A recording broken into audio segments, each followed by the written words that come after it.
8 barcos militares con 1.200 misiles y un submarino nuclear apuntan a Venezuela. Mr. President, Donald Trump, usted tiene que cuidarse porque Marco Rubio quiere manchar sus manos de sangre, con sangre suramericana, caribeña, con sangre venezolana. Lo quieren llevar a un baño de sangre y que su apellido, Trump, se manche de sangre por los siglos de los siglos, con una masacre contra el pueblo de Venezuela, con una guerra terrible contra Sudamérica y el Caribe, porque esto sería una guerra completa en todo el continente. Presidente Donald Trump, la búsqueda de cambios de régimen está agotado y está fracasado como política en el mundo. In 2002, they tried to overthrow the Venezuelan leader at the time, Hugo Chávez, who was the predecessor to President Maduro. This was a successful coup for about 2 or 3 days, and the people demanded their president back, and then Hugo Chávez was reinstated into power. This was the first coup attempt in modern history of the United States in Venezuela. This was under George Bush. Then, fast forward to 2019 under Trump, they tried to coup Maduro again. This time, they tried to install an interim president named Juan Guaidó. This man had never participated in an election, never won a single vote, and they tried to install him as the interim president. This failed horribly. Fast forward another year to 2020. They tried to do a covert CIA operation to overthrow Maduro. That failed miserably. And here we are back again in 2025 with the 4th attempt for regime change in Venezuela. And this is pretty much on the cutting edge of a full-scale war.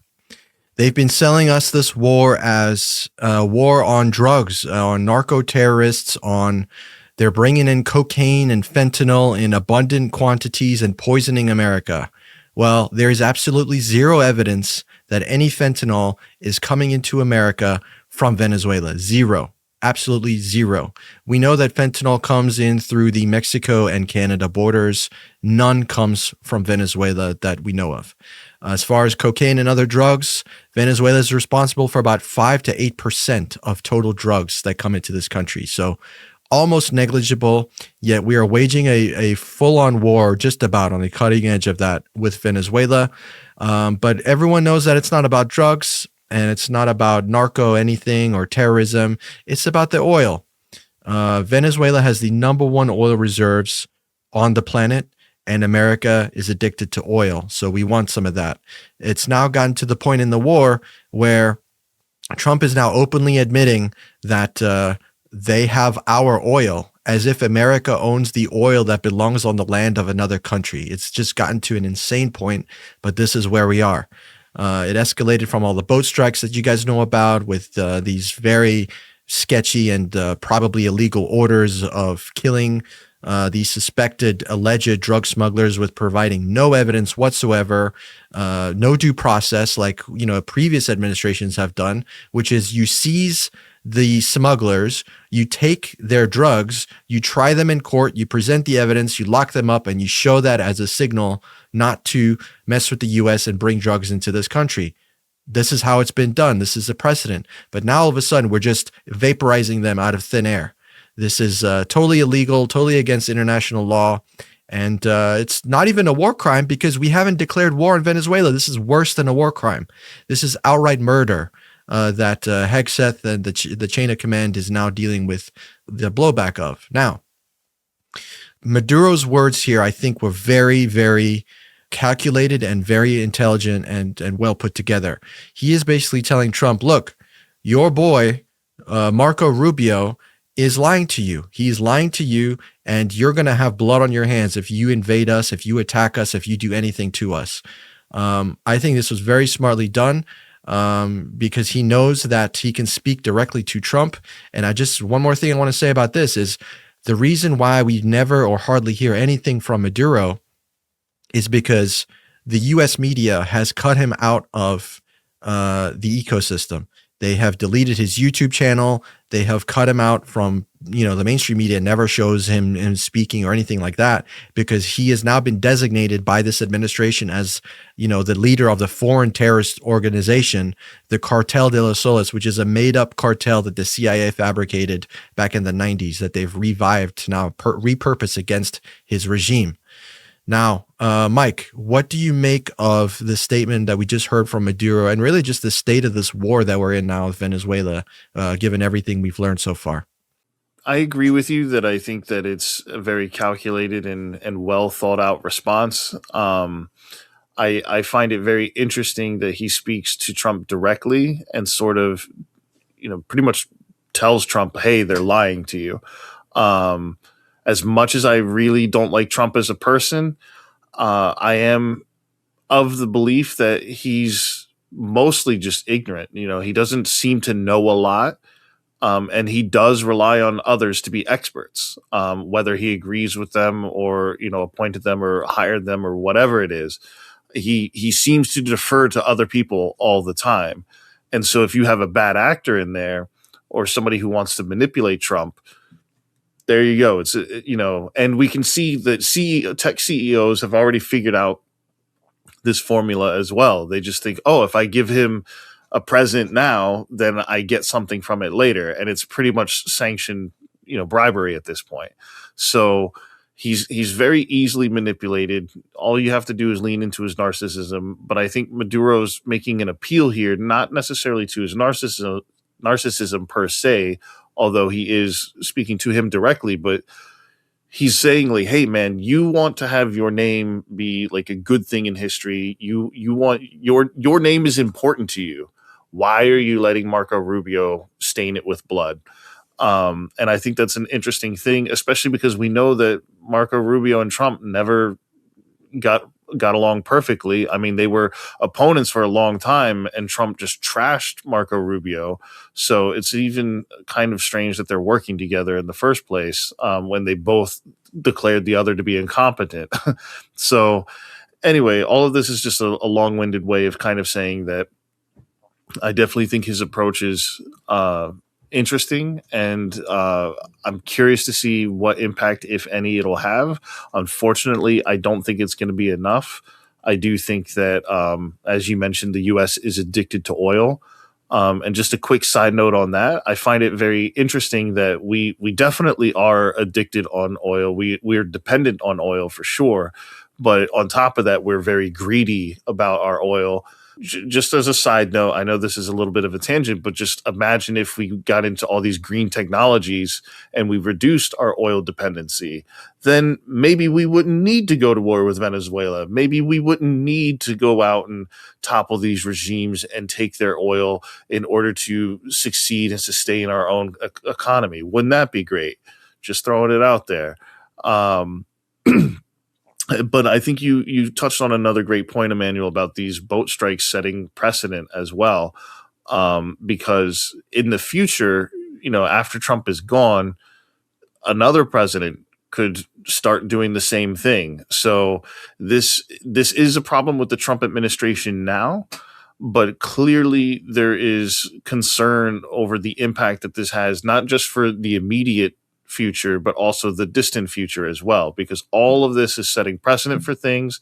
It's whatever we greenlight now is going to be easier, if not automatically greenlit in the future. So we need to be careful that we make the right choices today and that we preserve our future instead of selling it out for a little bit of oil now, or maybe it's a lot of oil, I guess. But it's overall not worth it, in my opinion. Why not work out making a deal with Venezuela where we can mutually benefit, and then we get cuts from the oil industry there then, and make it worth their while instead of just bullying them. Yeah, the reason America is addicted to oil is because of companies like Shell, ExxonMobil, Chevron. They're all huge mega corp oil, drillers, distributors, etc., and they're fully, heavily invested with billions and billions of dollars, and they want a piece of that action. They see Venezuela as a gold mine. They don't see it as a country with its own population, with its own internal affairs, with its own democracy or their own, however they want to run their government. They see it as a pure resource that they want to extract. Just like they have in the past. I mean, it's true that America used to be down there and extracting oil from Venezuela. They set up a bunch of the infrastructure, but it was not welcome. It was not welcome by the Venezuelan population. And then when Hugo Chavez came into power, they kicked America out. And they said, get the hell out of here. This is our oil. And PDVSA is the oil company that is run by the Venezuelan government, and they took over and they said, hey, this is our resource and we're gonna mine it ourselves. But America, Trump and America at large just feel like they have this ownership of a resource that exists in another country, which just makes absolutely zero sense. That's pure colonialism. That's pure imperialism. It reminds me of the banana republics from the early 20th century, where we went to war with countries in Central and South America because we wanted bananas, and we literally enslaved their populations to grow bananas and to produce bananas for us just so we could get them cheap because we can't grow them here. And it's just total a throwback to those times. And it's honestly disgusting. Like you said, why can't we just trade with them like two normal countries being like, hey, we want to buy lots of oil. Give us a good deal. Okay, here we go. No, America wants to go in and take it. This is similar to, what happened in Iraq during under Bush.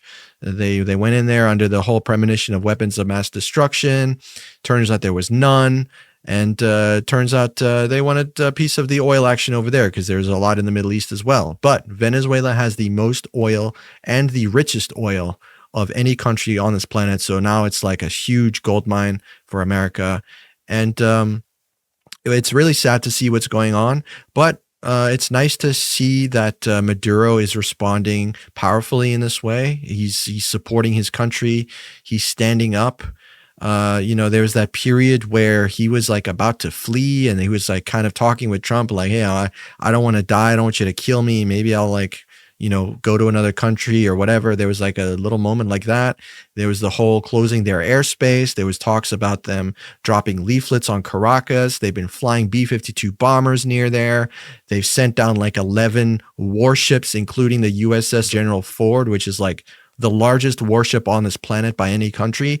What is that doing in the Caribbean? Like, we're not at war, but all of this is for fear-mongering and scare tactics to oust Maduro so that America can install their U.S. puppet, who is the Nobel Peace Prize winner, Maria Corina Machado, who is an absolute warmonger, who cannot wait for the U.S. to invade her own country. And if she knows anything about the history of what U.S. Imperialism does to other countries, it destroys them. It destroys them economically. It causes civil wars that last decades, and it just creates misery among the population. And unfortunately, if America gets its way, if Trump gets his way with Venezuela, we're probably going to see something like that. And that's very sad. I completely agree with you there. And I think you've made a great point about the Iraq war and how we went in under false pretenses based on WMDs and weapons of mass destruction. We just had the Trump administration label fentanyl as a weapon of mass destruction. So now I've even heard Hegseth in press conferences and interviews referring to them as weapons. So when he talks about, the cartels are bringing drugs here, he says the cartel are bringing weapons here. And by weapons, I mean drugs. So already they're pushing this narrative. They're cloning the entire Iraq war propaganda. And this is sort of, as you kind of alluded to earlier, this could be seen as like an extension of the Bush era foreign policy or, war room, mentality. But I find it interesting that the Trump administration is wanting to go to war here with Venezuela over drugs, and that drugs is supposedly the whole reason that we're in this mess. But at the same time, the Trump administration is also pardoning drug traffickers. There's back in May, they pardoned Garnett Smith, who is a Baltimore kingpin who brought in about 1,000 kilograms of cocaine in just less than 2 years. And now you've got Juan Hernandez, the former president of Honduras, who was pardoned, and he brought in 500 tons.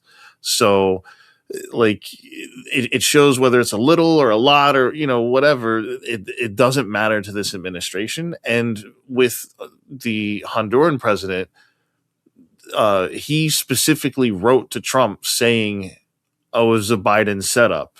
And so Trump said, oh, well, he was set up by the Biden administration. We have to make this right, whatever. And that's just another example of Trump being manipulated by other people. You've also got when Trump sent the National Guard into Portland, he literally thought that Portland was on fire.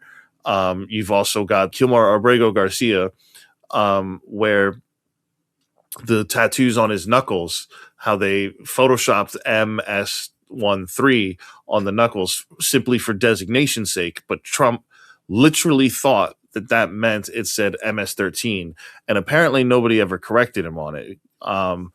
And you've even got the whole "they're eating the cats, they're eating the dogs" claim coming out of Springfield, and that was a story that J.D. Vance made up.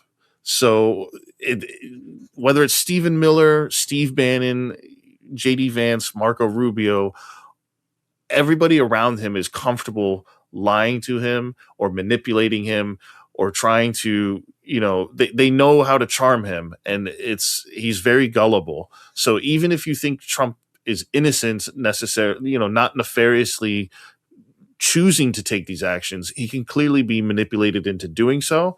And I think that is something that Maduro is wise to highlight, because, hopefully it makes Trump paranoid of his own advisors, because they don't always have the best intentions for him. But at the very least, it allows the public, at least those of us who are able to view it and see it, to have an understanding that, oh, maybe Trump's being lied to as well.